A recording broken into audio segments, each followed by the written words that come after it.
غریبوں، میں نے اپنے فیملی میں 2 ایسے لوگوں کو انفلوئنس کیا ہے جو آج زندگی میں کامیاب ہے۔ سعودی جانے سے پہلے مجھے نہیں پتا تھا کہ میرا بڑا بھائی سعودی میں کیا کرتا ہے۔ سعودی میں 15-20 سال سے تھا، لیکن جب میں سعودی گیا، بیچارے کے پاس ایک کٹارا وین تھی۔ صبح 5 بجے اٹھ کے گلیوں سے جا کے اسکول کے بچوں کو پک کر کے اسکول ڈراپ کر کے پھر دوپہر کو ان کو ڈراپ آف کرتا تھا، اور اس کام کے اسے 4000 ریال ملتے تھے۔ اور وہ بیچارہ 15-20 سال سعودی میں کام کر کے اس نے پاکستان میں سائیکل، مجھے یہ یاد ہے کہ میرا بھائی جب آتا تھا پاکستان 1 مہینہ کے لیے، سفید کپڑوں میں چیونگ گم شیمپوز بانٹ کے جو ہے 1 مہینہ کے بعد پھر سے چلا جاتا۔ جب میں سعودی گیا تو میں اس کے ساتھ رہنے لگا، اور میں ہمیشہ اپنے بڑے بھائی کا شکر گزار ہوں کہ میں نے اسے اپنا ویژن بتایا کہ یار میں کام نہیں کر سکتا، تم میرا رینٹ دو، میرے کھانے کے پیسے دو، تو میں اس کے ساتھ کمرے میں رہنے لگا۔ بڑا بھائی ہے، باپ کی طرح ہے۔ سو اس نے کہا ٹھیک ہے، تمہیں جو کرنا ہے کرو، لیکن یہ ہے کہ سعودی مزدوری کے لیے ہے، اگر تمہارا کچھ نہ ہو تو مزدوری کرو، کیونکہ یہ اقامہ رینیو کرنا پڑتا ہے۔ تو جب میں نے اپنا شوز کا کاروبار شروع کیا، میں نے اسے انفلوئنس کرنا شروع کیا تو میں جب امریکہ کے لیے میں نے اپلائی کیا، میرا ہوا، اس کے لیے اپلائی کیا، اس کا نہ ہوا۔ میں جب امریکہ آیا اور میں نے اسے کہا بھائی تم اپنی ساری زندگی لگا دو گے لیکن تمہارا کچھ نہیں بنے گا۔ اس نے برازیل کے لیے اپلائی کیا، برازیل کا ہوا، برازیل آ کے برازیل کی ریزیڈنسی لی۔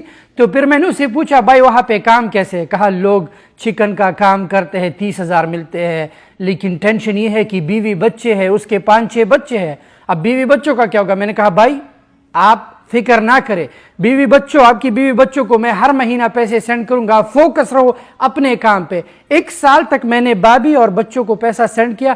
میرے بھائی نے برازیل میں اپنا کام بنا کے پہلے سال میں 60 لاکھ کا پاکستان میں اپنے لیے گاڑی خریدی، 50-60 لاکھ کی زمین۔ یہ اس نے سعودی میں نہیں کیا تھا، یہ اس نے برازیل میں۔ کیونکہ ہائی ویژن تھا۔ اب دوسری نمبر پہ میری بہن بڑی، میں سب سے چھوٹا ہوں، میں اور نوید سب سے چھوٹے ہیں۔ میری بڑی بہن نے مجھے فون کیا کہ بھائی ہم کھرائی کے مکان میں رہتے ہیں، اور میرے میاں کو جو ہے بھائیوں نے نکال دیا ہے، اور وہ سعودی میں وہ بغیرت شیخ کا غلام ہے، اب کیا کروں؟ بچے کا پیسہ آتا ہے، کھانا فیس۔ میں نے اسے کہا بہن اس پیسے سے کچھ بچا کے ایک تو رکشہ لو، تاکہ وہ رکشہ کسی کو دے کے گھر کا خرچہ چلے، گھر سے کچھ سیل کرو، کپڑا کھانا۔ میری بہن نے میری بات سن کے لاہور سے کپڑا منگا کے 2 عورتوں کو ہائر کیا، 10-15 ہزار روپے پر منتھ۔ صبح وہ عورتیں آ کے کپڑا لے کے گھر جا کے 2 کوالٹی کا کپڑا، ایک چیپ اور ایک مہنگا، گھر جا کے ہر دن سیل کر کے کپڑا لا کے میرے بہن کو حساب دیا کرتے۔ اس کام میں میری بہن نے اپنے لیے زمین بھی لی، اپنے لیے گھر بھی بنایا، اور ابھی بھی وہ کام بہت بڑھ گیا کیونکہ اس کا وہ غلام شوہر یہ نہیں کر پاتا۔ تمہیں کیا لگتا ہے جو میں دبئی آیا تھا شاہد انور کو دبئی میں کاروبار کی ضرورت ہے؟ نو، میں اپنے بڑے بھائی کے لیے آیا تھا، وہ بھی دبئی میں جو ہے سٹرگل کر رہا ہے۔ یہ جو 40,000 درہم میں نے کمپنی پہ لگایا، یہ جو ٹکٹس میں نے خریدی، کیوں؟ وائی؟ میں نے اس سے پہلے انویسٹمنٹ دیا تھا لیکن وہ نہیں کر پایا۔ اپنے بھائی کے لیے جو مجھ سے چھوٹا بھائی ہے، میں نے اسے کہا کہ 10th میں اسکول کو ڈراپ کیا، ہائی انکم سکل سیکھا کہ اپنی کمپنی میں ہائر کیا۔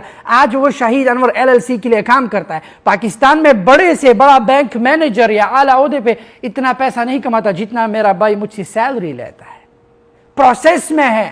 اس لیے کہتا ہوں میں اپنے فیملی میں سب سے پہلے، پوری دنیا میں کہہ لوں کہ میں واحد اپنے فیملی میں ہوں جس نے 28 سال کی عمر میں، جس کے پاس بینٹلی ہے، ایسٹن مارٹن ہے، جس کے پاس ملینز آف ڈالرز ہے، یہ میں اپنے فیملی میں سب سے پہلے اپنے ابو کو بھی ریٹائر کیا، ابو کے لیے گھر بھی بنایا۔